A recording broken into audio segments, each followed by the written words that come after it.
from Cowork 591 Studios. This is the Steve Brown Arts Center Podcast Network, and this is the Jesup News. Before we start, we at the Steve Brown Arts Center don't thank Tony and Kelly enough at the Heartland for their patience, support, and use and help with the technology here at the Cowork Studios. Their help is remarkable. The Steve Brown Arts Center is a 501c3 nonprofit organization that has a vision for artists, young and old alike, to have the opportunity to better themselves while helping to build the skills of those around them.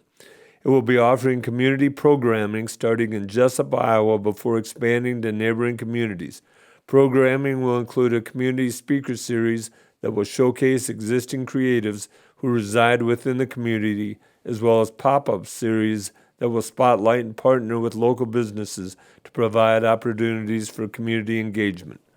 The long-range vision is to house a rural artist residency program for professional and emerging artists in all areas of the arts and the humanities. Artists will be offered accommodations and studio space in exchange for contributions of labor and maintenance of the buildings and grounds. I'm Jim Gillespie with producer Blake Tempest. Blake has done exceptional work for the Steve Brown Arts Center, and he continues to produce very good work for us week after week. I don't thank him enough either as we produce this week's program the first week audioly and visually. You have to put up with my ugliness for the week. First, the city report. The Jesup City Council met in regular council meeting on Monday, October 17th, 2022 at 7 p.m. in the Jesup City Hall. Public access to the meeting was accessible through YouTube from a computer, tablet, smartphone, or telephone. Mayor Chris Even called the meeting to order at 7 p.m. Members present included Denny Bell, Curtis Shears, David Bishop, and Todd Rolfson. Rolfson joined the meeting at 7:16 p.m. Absent was Craig Wright. There was a motion by Bishop, seconded by Shears, to approve the agenda. Motion carried 3-0. There was a motion by Bell, seconded by Bishop, to approve and adopt the following items on the consent agenda and approve the minutes of the October 3rd through 2022 regular council meeting and October 6, 2022 special council meeting. 2, approve the city clerk reports. 3, approve the claims and give directions to pay. Roll call, ayes, Bell, Shares, Bishop, nays, none. Motion carried 3-0. I won't read through the claims presented to the city council for October 17th. There was a public hearing for a motion by Bell, seconded by Bishop, to open the public hearing on a matter of amending Chapter 99 regarding sewer service charges. Motion carried 3-0. The clerk reported no oral or written objections has been filed. Mayor Even opened the floor for any objections. Hearing none, the mayor requested a motion to close the public hearing. Motion by Bishop, second by Bell, to close the public hearing. Motion carried 3-0. The mayor declared the public hearing closed. The mayor stated his ordinance is a continuation of the 9% sewer rate increase for the wastewater treatment plant project. Motion by Bishop, seconded by Bell, to approve the first reading of an ordinance as follows. An ordinance amending Chapter 99 regarding sewer services charges. Roll call, ayes, Bishop, Shares, Bell, nays, none. Motion carried 3-0. Public hearing. Motion by Shares, seconded by Bishop, to open the public hearing for the CDBC application to develop a comprehensive neighborhood revitalization plan. The motion carried 3-0. 6 people were in attendance: Dennis Emmy, Carolyn Hackwell, Kim Ligenfelder, Michael Fettkether, Becky Elson, and Nick Frotsky. The clerk reported no oral or written objections had been filed. Mayor Even opened the floor for any objections. Carolyn Hackwell questioned the qualifications for the single-family housing rehabilitation. How the need for the proposed activities was identified. The project was identified as a result of needs assessment, city council work sessions, and was discussed at the Jesup City Council meetings. Low and moderate income from here forward called LMI.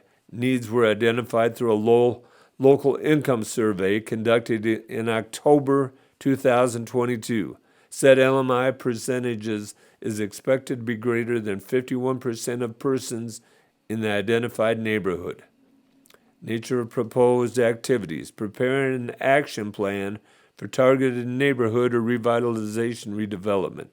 The project must target LMI neighborhood and address several interrelated but distinct activities, including owner or tenant-occupied single-family housing rehabilitation, commercial building facades, parks and open space, sidewalks and trails, storm water and drainage improvements, community facilities, water and sewer upgrades, curb and gutter, street repair, demolitions and clearance, and or streetscape improvements.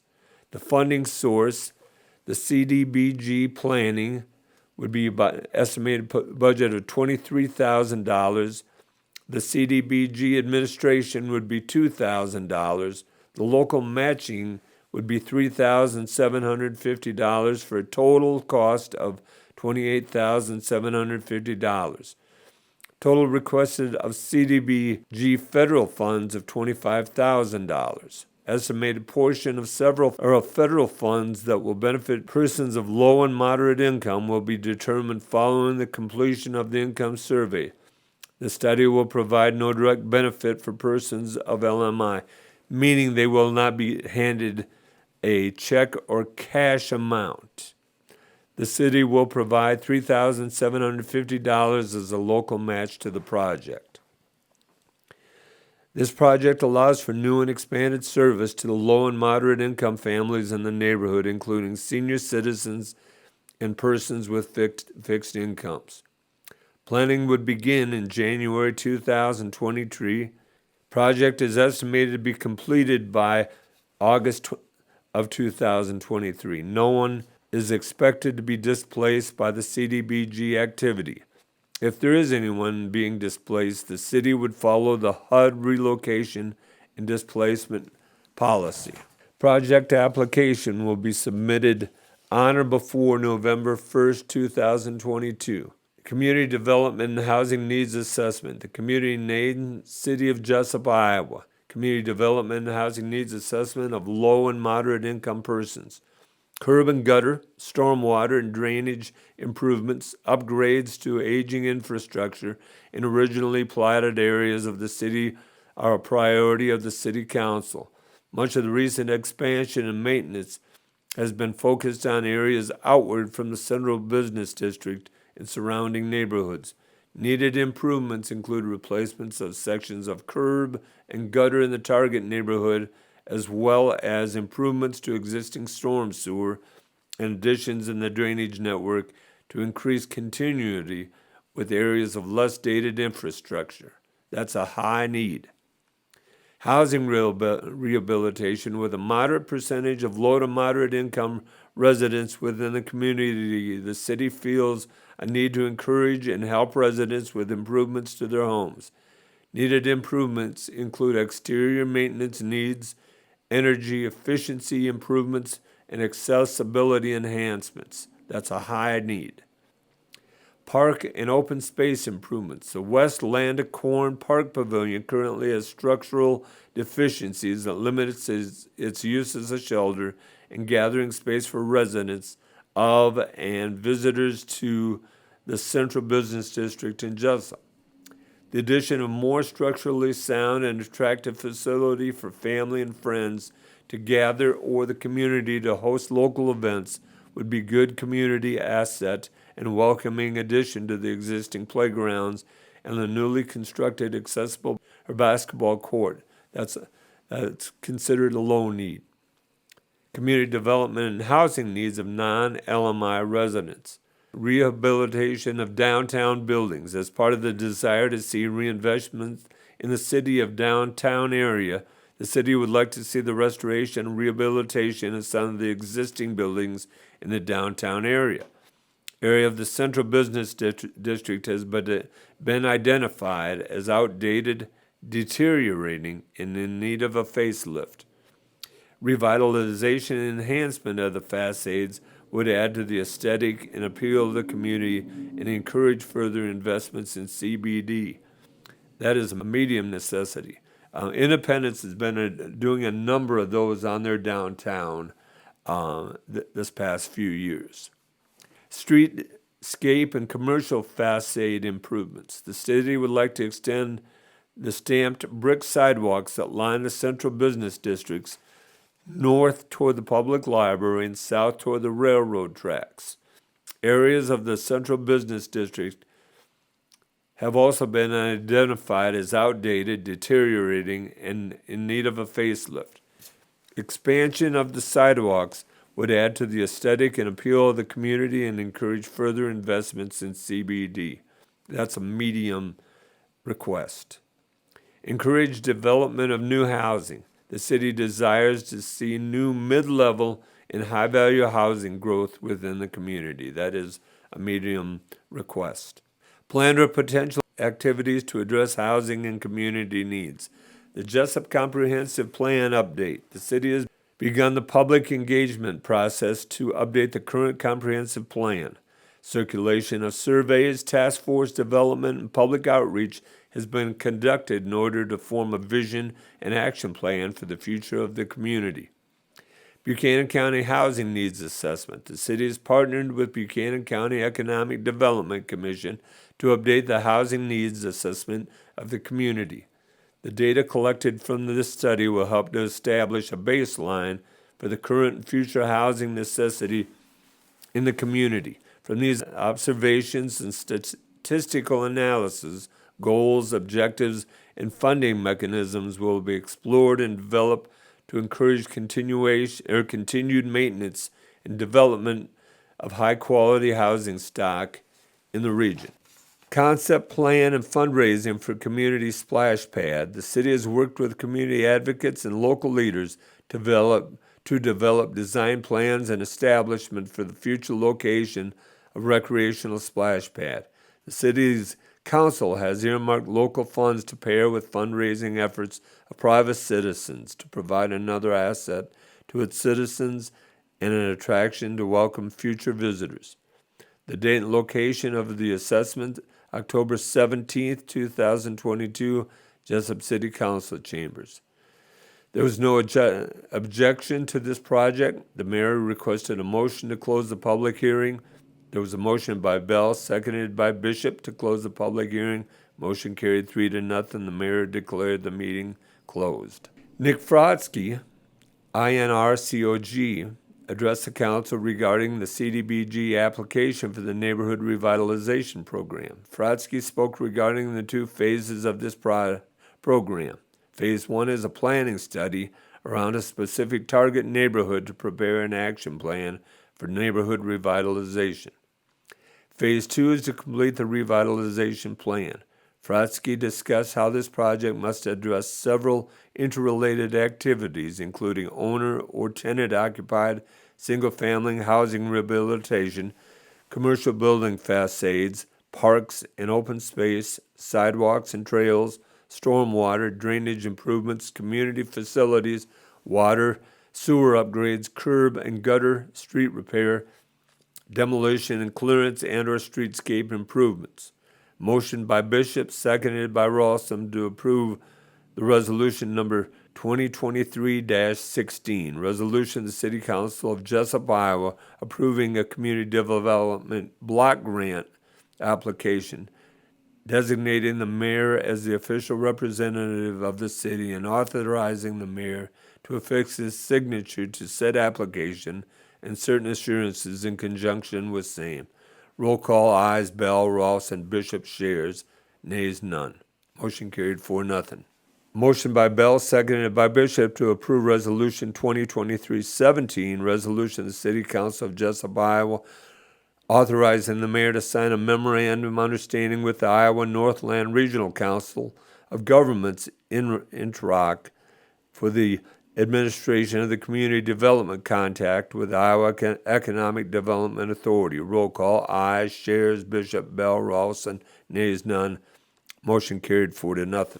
Motion by Bell, seconded by Bishop to approve resolution number 2023-18, resolution of the City Council of Jesup, Iowa, granting Iowa Economic Development Authority certain financial assurances in conjunction with a community development block grant application. Roll call, ayes. Bishop, Shares, Bell, Rawson.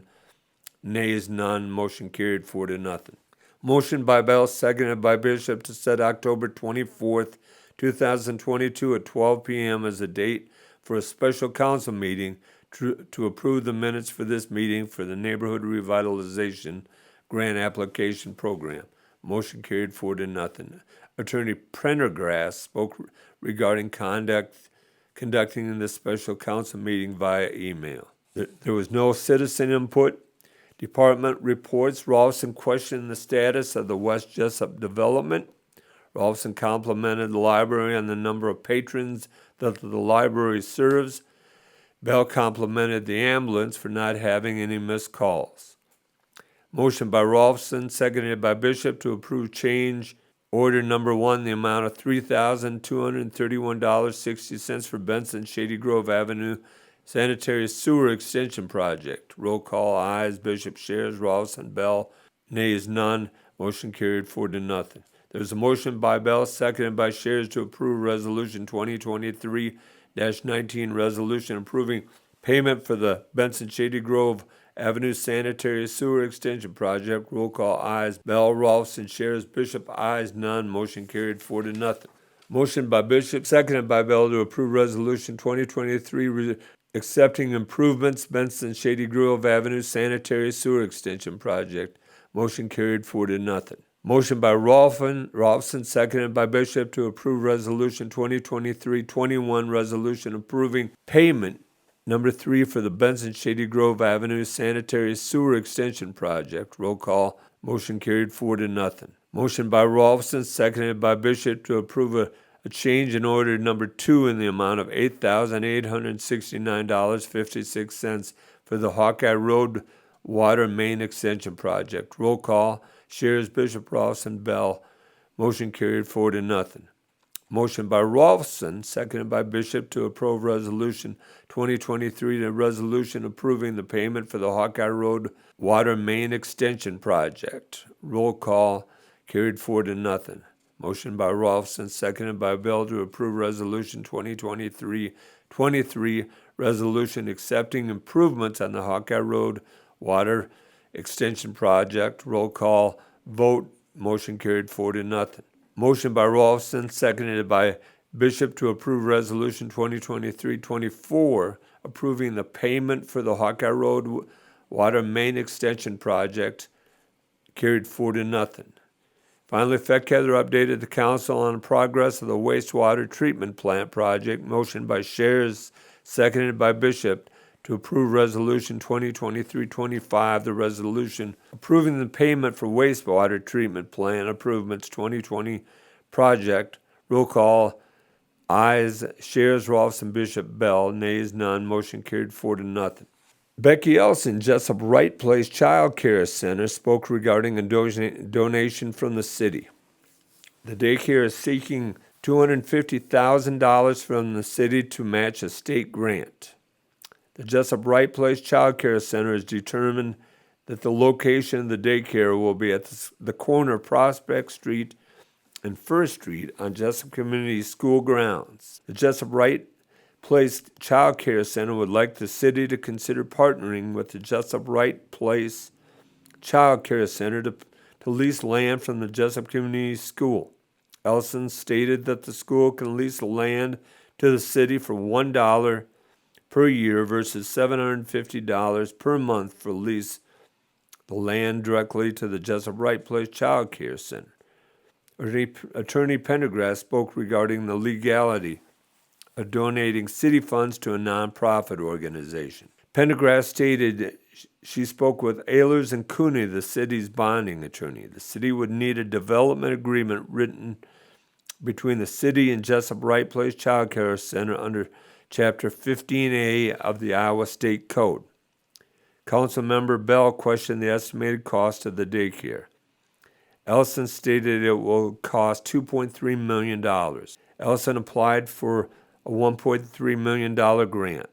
The remaining funds or funding are undetermined. Ellison stated that October 31st, 2022 is the deadline for spending the $250,000 donation from the city to secure the $250,000 matching grant. Bell raised concerns why the Jesup Right Place Child Care Center came to the city with 2 weeks of the deadline to ask for the donation. There was a discussion of the Jesup Right Place Child Care Center asking the state for the extension of the matching grant. The council identified a definite need for the licensed registered daycare center within the city of Jesup. A motion by Bell, seconded by Shares, approved identifying a need for licensed registered daycare center within the city of Jesup and would support the project. Roll call: ayes, Bell, Bishop, Shares, abstained, Rolfson, nays, none. Mayor Even spoke regarding the Committee for the Comprehensive Plan Task Force. Motion by Shares, seconded by Rolfson, to approve the Committee for the Comprehensive Plan Task Force. Motion carried 4-0. Michael Feckheather spoke regarding the Winter Festival. This will take place December 3rd, 2022 in the Land Corn Park. Feckheather would like to close Young Street from 6th Street to Main Street for approximately 3 p.m. to 9 p.m. Motion by Shares, seconded by Bishop, to approve closing Young Street from 6th Street to Main Street on December 3rd, 2022, approximately 3 to 9 for the Winter Festival. Motion carried 4-0. Motion by Rolfson, seconded by Shares, to adjourn the meeting. Motion carried 4-0. The meeting adjourned at 8:14 p.m. Blake, to you about the library calendar and co-work news. So in the library news for this week, the upcoming events for the Jesup Public Library. They will be at the Jesup Public Library unless otherwise stated. The Little Tot Storytime meets every Thursday at 10:30 a.m. Join us for songs, stories, and more. Spice Club at the beginning of each month. Pick up a take-home kit that includes a featured spice, information on its history and uses, and a recipe or two. October is turmeric. Open to cooking enthusiasts of all ages. Supplies are limited on a first-come, first-served basis. STEM Wednesdays, November 2nd at 1:30 p.m. ISU Buchanan County Extension presents STEM Wednesdays on early dismissal days. Join us in November for Scurrying Squirrels with a squirrel story, a squirrel activity, and a snack fit for a squirrel, trail mix. Most suitable for grades K through 4. Pre-registration is required and limited to the first 15 kids. Call the Jesup Public Library at 319-827-1533 with questions. The book club for this month is The Bookwoman of Troublesome Creek by Kim Michelle Richardson, and that meets on Monday, November 21st at 1 p.m. Books are available to pick up at the library. The media sale is books, DVDs, puzzles, games, and more that have been donated and are available for a free will donation to the Friends of the Library. In co-work news, October 24th, Boyd's Food Truck. Boyd serves a variety of smoked meats and sandwiches along with the best cheese curds around. October 24th, they will be here 3 p.m. to 7 p.m. October 28th, Hocus Pocus Charcuterie, Parent and Child 8+ Make and Take event. See the co-work Facebook page for more information. That is October 28th at 6:30 p.m. Costume Party and Soup Cook-Off will be on October 31st, Halloween. Dress up for Halloween and join us for a soup cook-off. Prizes for the best costume and soup. That is October 31st, 11 a.m. to 12:30 p.m. Wednesdays and Fridays, the Homebrew Coffee Truck is serving specialty coffee drinks from 6 a.m. to 10 a.m. And on November 11th at the Cowork 591, Community Coffee from 8 a.m. to 9 a.m. It is open to the public. The event is celebrating the community and our veterans. Free coffee served by Cowork 591. And if you prefer a specialty coffee, Homebrew Coffee Truck will be here that day. Please join us for a conversation and to meet some veterans of your community. Steve Brown Arts Center Podcast Network from Cowork 591 Studios in downtown Jesup, Iowa. Just a reminder, the Jesup Winter Festival is December 3rd. If you're interested in more information on that, go to its Facebook page, and they keep updating information on that. That is the 3rd from 3 o'clock until 9 o'clock, I believe. And now the school news. Public hearing on the proposed continuation of the instructional support levy program was held with no comments received. The regular board meeting was held October 10th of 2022. The Board of Directors of the Jesup Community School District regular meeting was called to order by the President Masteller at 6:02 p.m. October 10th, 2022 in the Pre-K 8 Media Center. Present was Bell, Clayburgh, Covington, Donnelly, Jung, Masteller, and Miller. Absent was none. Staff reports, TLC connectors Kara Backus, Michelle Klein, and Bruce Wall presented the board a brief overview of our teacher support program and this year's goals. Administrator reports, administrators provided updates on their building's events. The superintendent report, Superintendent Kohagen provided updates on the HVAC project, bonding enrollment board goals and missions, and next regular board meeting on November 14th, 2022. When I finish the board minutes here, Superintendent Kohagen is going to join us for a brief interview. Meeting with rural school parents, first labor management committee meeting scheduled for this school year, and registration information for the IASB annual convention in November. Consent items, October 10th, 2022 regular meeting agenda, minutes of the September 12th regular board meeting, September 21st special board meeting, October claims, September financial statements, September transportation reports, open enrollment applications from Amber Reber, fundraisers as presented, resignation of Wynn Dunnicky, paraeducator, contract amendments, modifications for Anita Cagley, para certificate, and recommendations of hire for Lily Devlin, before and after school worker, and substitute staff of Brad Browsard, substitute custodian. Upon motion by Jung, seconded by Donnelly, it was resolved to approve the consent items as presented. All aye, motion's carried. Upon motion by Clayburgh, seconded by Covington, it was resolved to approve the resolution to consider continued participation in the instructional support levy program. Motion carried. Roll call vote. Sharing agreement with Independence for girls wrestling and bowling. Upon motion by Jung, seconded by Covington, it was resolved to approve the sharing agreement with Independence Community School District for girls wrestling and bowling as presented. Motion carried. All aye. IASB legislative priorities. Upon motion by Covington, seconded by Clayburgh, it was resolved to approve the selected legislation priorities as discussed: research-based initiatives, standards and accountability, mental health, teacher recruitment and licensure, and supplemental state aid. All aye, motion carried. School board policy quarterly updates. First reading. Upon motion by Covington, seconded by Jung, it was resolved to approve the first reading for the quarterly board policy upon updates from the IASB and presented. All ayes, motion carried. Allowable growth and supplemental state aid for special education deficit. Upon motion by Jung, seconded by Donnelly, it was resolved to approve allowable growth and supplemental state aid in the amount of $365,409.64 for special education deficit spending during the fiscal year of 2022. All aye, motions carried.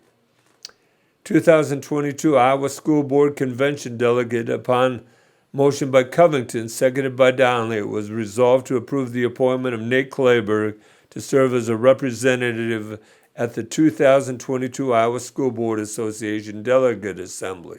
All ayes, motion carried. Rural School Memorial. Upon motion by Jung, seconded by Covington, it was resolved to approve donations made to Jesup Community School District in memoriam of Robert McNerney, husband of former principal Sarah McNerney, designated for Amish rural schools. All aye, motions carried. Tentative sharing agreement with Independence for a part-time human resource manager. Upon motion by Jung, seconded by Covington, it was resolved to approve the tentative sharing agreement with Independence Community School District for the human resource manager. All aye, motions carried. Correspondence items, updates provided on daycare progress and committee correspondence, which we talked about earlier in school or in city news. Adjournment upon motion by Clayburgh, seconded by Covington. It was resolved to adjourn. All ayes, motion carried. President Mastella declared the meeting adjourned at 8:22 p.m. We're fortunate now to have a brief interview with Superintendent Kohagen. From Co-Work 591 Studios, this is Steve Brown Arts Center Podcast Network. We're here with our first interview ever. It's new Jesup Superintendent Chad Kohagen, and we'd like to welcome him to the community and give him a chance to introduce him to our community. Chad, how's the family taking to Jesup? Oh, they love getting back closer to home. And we're familiar with Jesup just from back in the days. My wife is originally from Owine. I'm from Denver, so we used to play Jesup when I was in school in Denver, and so we're very familiar with the community. Excited to be back to the area. We've been out in north central Iowa, a couple hours away, and one of the great things that got my kids acclimated to the community was Farmers Day. They just absolutely had a ball at Farmers Day, and they've all got acquainted and they've got some friends, and it's just been an outstanding move for the family, and we couldn't be happier to be here. So you have 5 children, is that right? That's right. I have a junior. Actually, it's her 17th birthday today. Happy birthday, Scout. And then I have triplets, Addie, Laney, and Riker in 8th grade. And then I've got a little trailer, 3-year-old named Crew. And all 5 kids are in school this year. So it's a new thing for us as I'm aging, whether I like it or not. I'm getting older as the kids are progressing through school. Sure. Besides getting closer to home, what excited you about coming to Jesup?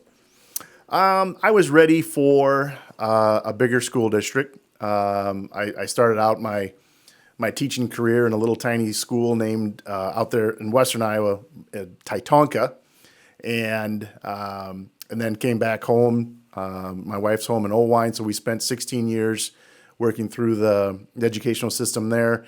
Then I took my first superintendent's job out in Lake Mills, Iowa, and that is a smaller community, roughly 650 students.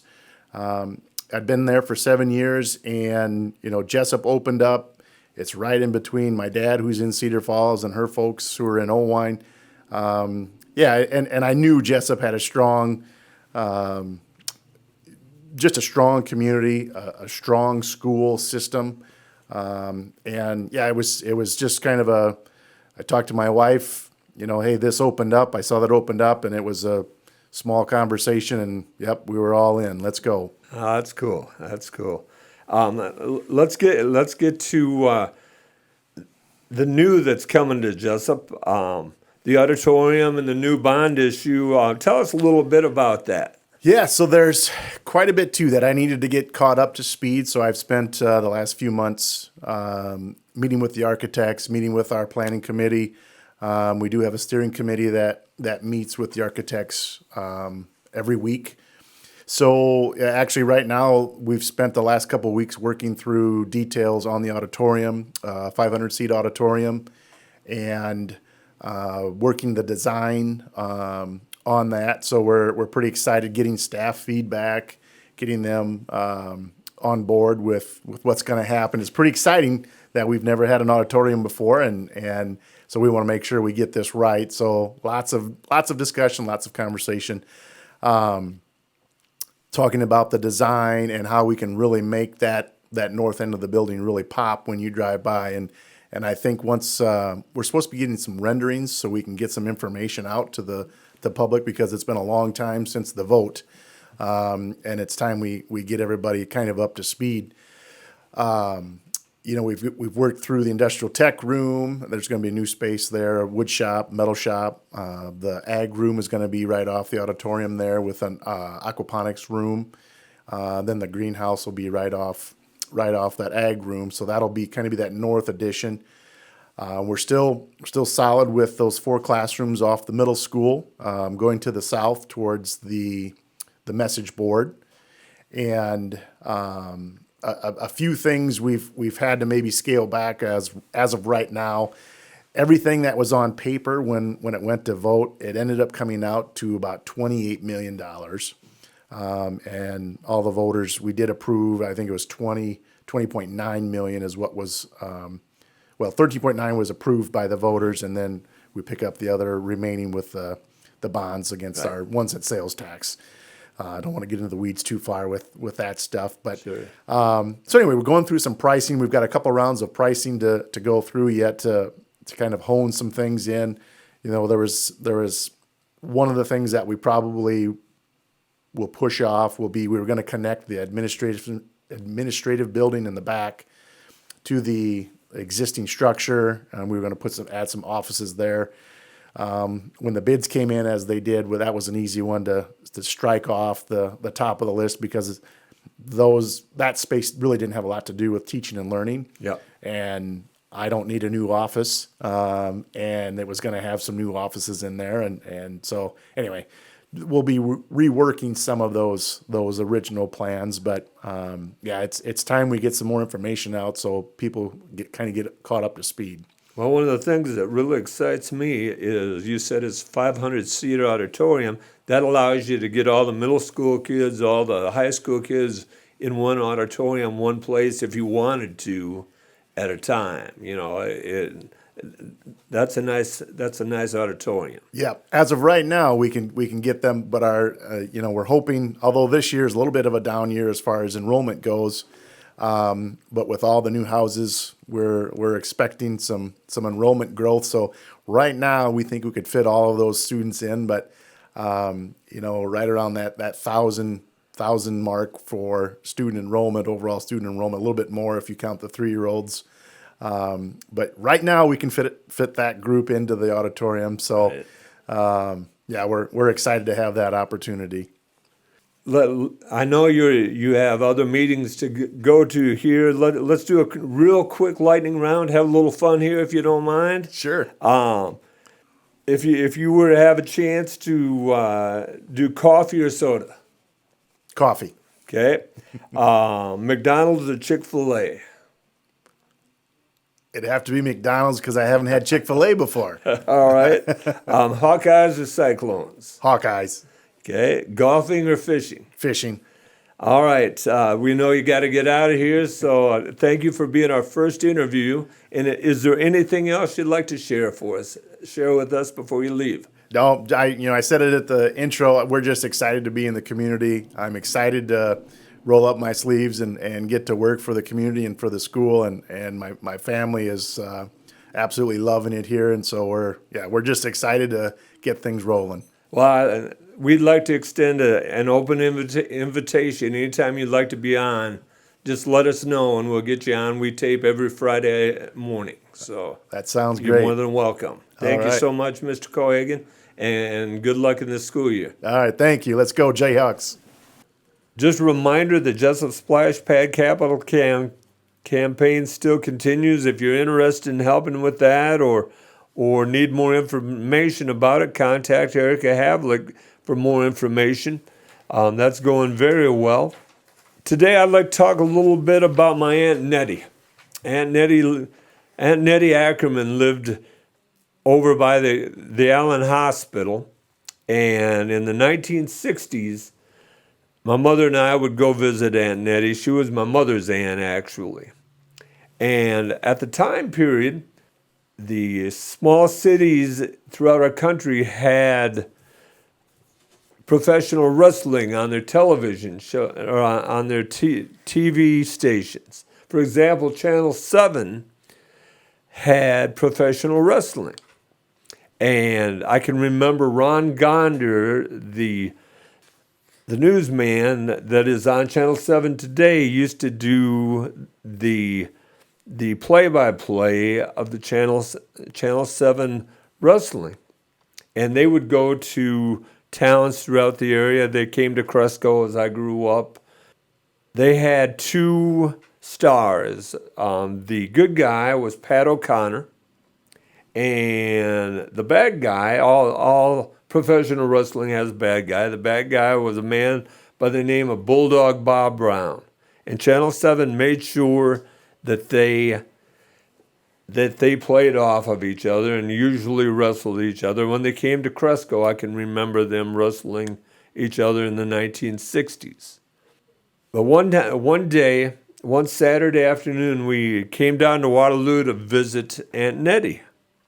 And Aunt Nettie had bought tickets to go watch pro wrestling out at McElroy Auditorium, out where they have the Cattle Congress. And so that night we went out to watch Bulldog Bob Brown wrestle Pat O'Connor. Aunt Nettie called Pat O'Connor her boy. She loved Pat O'Connor. Some of you, those of you my age, my generation, you may remember this as well. Growing up close to Waterloo. But we went that night to watch Pat O'Connor wrestle Bulldog Bob Brown, and Aunt Nettie bought us tickets right down by the ring. And I can remember Aunt Nettie arguing face to face with Bulldog Bob Brown. It was quite a unique night. Now, the reason I tell you about this, not to bore you, is regionally, there were all sorts of Bulldog Bob Browns. And the one I'd like to tell you about today is a man by the name of Sputnik Monroe that was in Memphis, Tennessee. Sputnik's real name was Rock Brombaugh. At first, he took the name of Pretty Boy Rock. And he was bullishly strong and Hollywood handsome. And he would wrestle at county fairs and carnivals across the West Coast. And eventually he got a contract to wrestle in Memphis, Tennessee. And he was driving to Memphis, and in the 1960s or 50s, early 60s, a lot of people hitchhiked, and he picked up an African-American hitchhiker that was going to Memphis as well. And he arrived in Memphis, and this man got out of the car, and people started calling Rock names, and one woman called him a Sputnik because it was considered bad to be a communist in the late 50s in our country. So he took the name Sputnik Monroe. Sputnik wrestled in the Cold War era in Memphis, Tennessee, and Sputnik would go out a lot on Beale Street and spend a lot of time in the African-American bars and restaurants there, and became very close with many African-Americans in those restaurants. Well, eventually, he wanted to fill the auditorium there in Memphis. And they would only allow a certain amount of African Americans into the auditorium. And so he bribed one of the counters to allow more African Americans in so that they could watch him wrestle as well.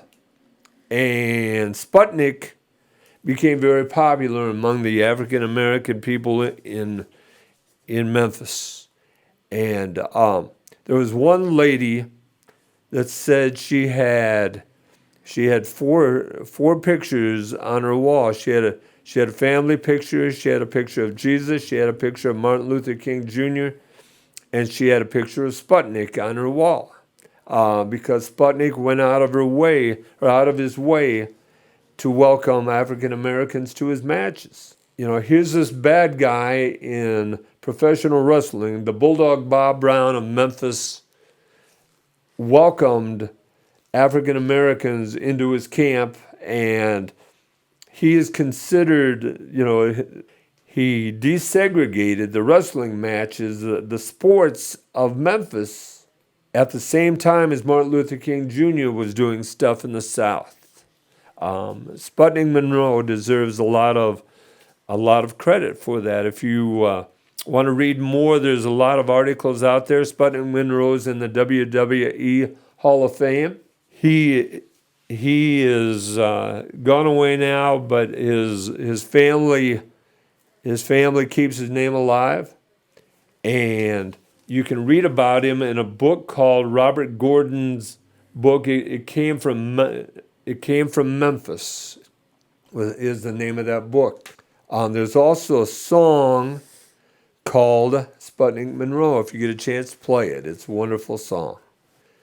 We have a couple thank yous this week. Mike Beislein at Union High School for having us over to talk about sponsoring a jazz festival at Union High School in March.